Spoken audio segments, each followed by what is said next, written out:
누가복음 22장에 보게 되면 예수께서 마지막 감람산에서 제자들을 향하여 하신 말씀이 이 말씀과 더불어 기록이 되어 있습니다. 내가 너희를 전도 여행 보낼 때에 아무것도 갖지 말고 가라 하지 않았더냐? 그때에 너희에게 부족함이 있더냐? 그때 제자들은 없었나이다. 그러나 이제부터는 전대도 가지고 옷도 갖고 또 지팡이도 들고 또 겉옷을 팔아서 검도 사고 이렇게 하라고 말씀을 하십니다. 어떻게 보면 이 모순된 말씀인데 우리는 이 말씀들을 통해서 무엇을 배워야 하느냐라는 겁니다.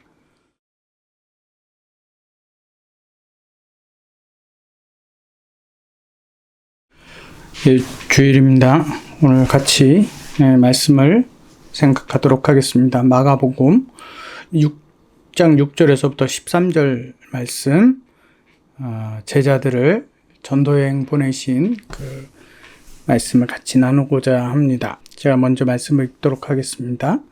이에 모든 촌에 두루 다니시며 가르치시더라. 12 제자를 부르사 둘씩 보내시며 더러운 귀신을 제어하는 권능을 주시고 명하시되 여행을 위하여 지팡이 외에는 양식이나 배낭이나 전대의 돈이나 아무것도 가지지 말며 신만 신고 두 벌 옷도 입지 말라 하시고 또 이르시되 어디서든지 누구의 집에 들어가든지 그곳을 떠나기까지 거기 유하라.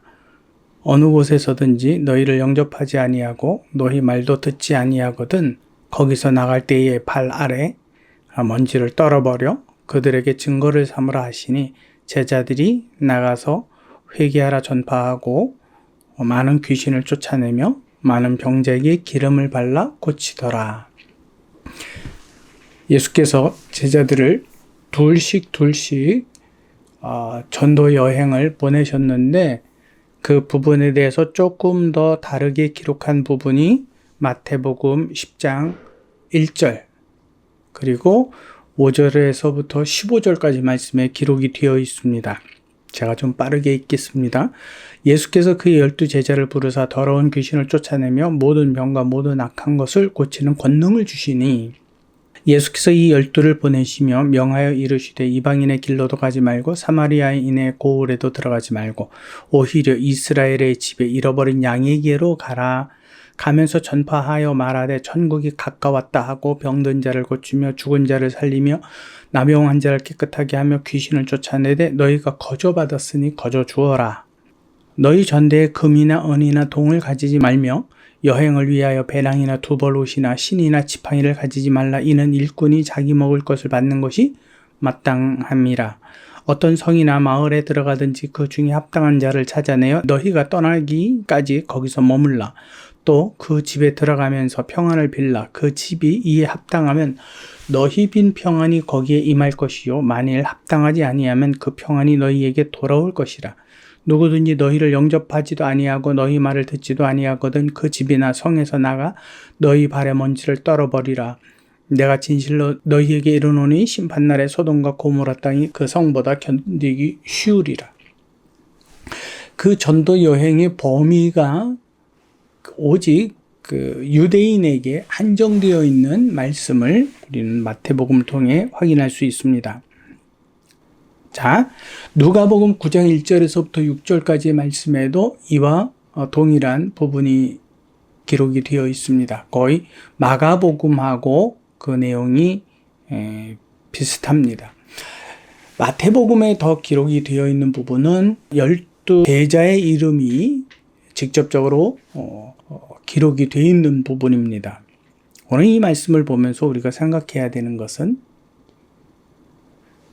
성령께서 이 성경 말씀을 기록하게 하신 이유가 무엇인가 라는 겁니다.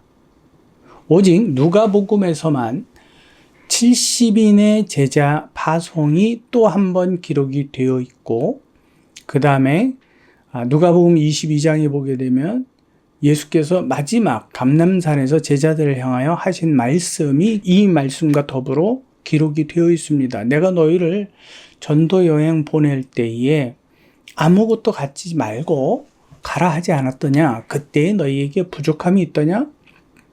그때 제자들은 없었나이다. 그러나 이제부터는 전대도 가지고 옷도 갖고 또 지팡이도 들고 또 겉옷을 팔아서 검도 사고 이렇게 하라고 말씀을 하십니다. 어떻게 보면 이 모순된 말씀인데 우리는 이 말씀들을 통해서 무엇을 배워야 하느냐라는 겁니다. 사실 이것은 첫 번째 파송, 둘씩 보내신 그 파송만 보고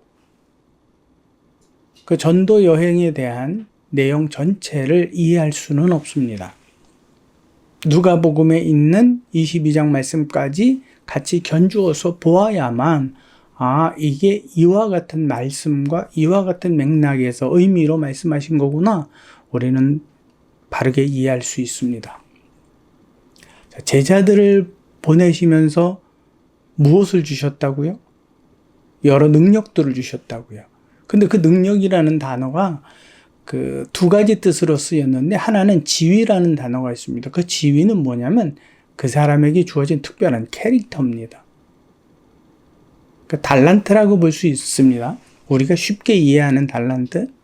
또 하나, 정말로 귀신을 쫓아내는 힘을 말씀하고 있습니다.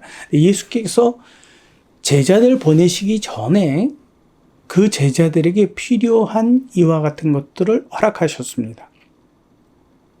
근데 누가복음 22장에 보게 되면 이 부분이 생략되어져 있고 전대도 갖고 또 검도 가지라고 말씀을 하고 계신 겁니다. 우리가 이 부분을 보면 무엇을 말씀하고 있는 거냐? 유대, 그리스도께서 부활하시기 전 유대를 제한으로 했을 때에는 아무것도 가지지 않아도 됩니다. 근데 그리스도께서 돌아가시고 부활하시고 승천하신 후에 그 제자들은 이제 이방을 향하여서도 나아가야 됩니다. 그 나가야 되는 그 과정에서 전대나 옷이나 지팡이나 칼은 지혜를 이야기합니다. 쉽게 말하면 무대뽀가 아니라는 얘기입니다. 그냥 일만 저지르고 보면 하나님께서 다 해결해 주시겠지라는 부분이 아니다라고 하는 것을 우리는 볼 수 있습니다. 여러분, 때때로 우리가 하나님의 이름을 두고 어떤 생각을 하냐면 그분의 이름으로 구하면 모든 것을 받은 줄로 믿으라. 그래서 우리는 믿습니다를 자주 외칩니다. 근데 우리는 거기에 지혜가 있어야 합니다. 이게 정말 하나님께서 내게로 허락하신 일이라면 그 십자가는 져야 되는 겁니다. 피할 수 있는 일이 아니고 피해서도 안 되는 일입니다. 그 지혜는 누구로부터 옵니까? 하나님으로부터 오는 겁니다.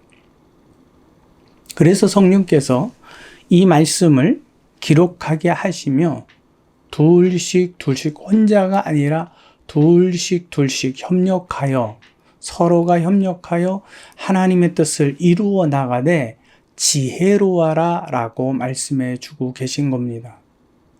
여러분, 하나님의 말씀을 전하는 사역자나 전문직에 있는 사역자나 혹은 평신도 여러분들이라 할지라도 하나님의 복음을 이 땅 가운데 믿고 지키고 전파함에 있어서는 분명히 지혜가 필요한 겁니다. 무조건 믿습니다로 다 일관될 수가 없는 겁니다. 근데 그 문제는 그 지혜가 어디로부터 오느냐라는 겁니다. 하나님께로부터 오는 겁니다.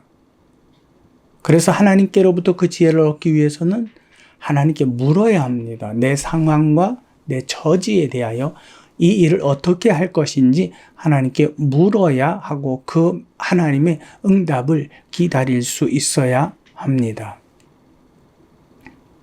하나님의 이름으로 예수 그리스도의 이름으로 구하는 건 모든 것을 다 받는다? 근데 여기에서 보면 예수께서 그들에게 능력과 권능을 주셨습니다. 그 능력과 권능은 성령입니다. 성령 안에서 구하는 모든 것, 내 마음대로가 아니라 예수 그리스도의 이름을 댔다고 해서가 아니라 아버지 뜻대로 구하는 것, 아버지 뜻대로 행하는 자, 그러기 위해서 묻고 구하는 그에게 하나님께서는 모든 것을 이루어 주시겠다고 약속하신 것이지 예수 그리스도의 이름으로 구하는 것 모든 것을 다 이루시겠다라고 약속하신 적이 없습니다.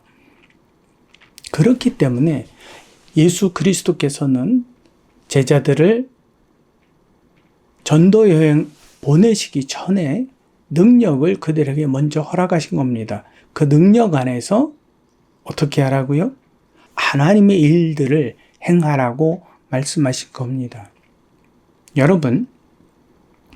여러분들이 꼭 기억해야 되는 것이 있습니다.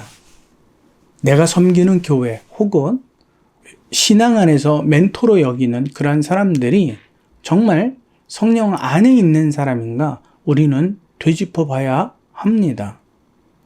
왜냐하면 지식으로 전하는 사람들이 너무나 많기 때문에 그렇습니다.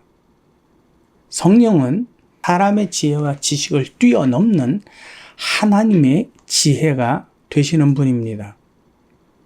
그렇기 때문에 우리가 오늘 이 본문 말씀을 보면서 정말로 우리가 섬기는 교회와 또 사역자와 또 멘토, 신앙의 멘토와 이와 같은 사람들, 나 자신은 성령 안에 거하고 하나님의 성령을 기대하는 사람인가?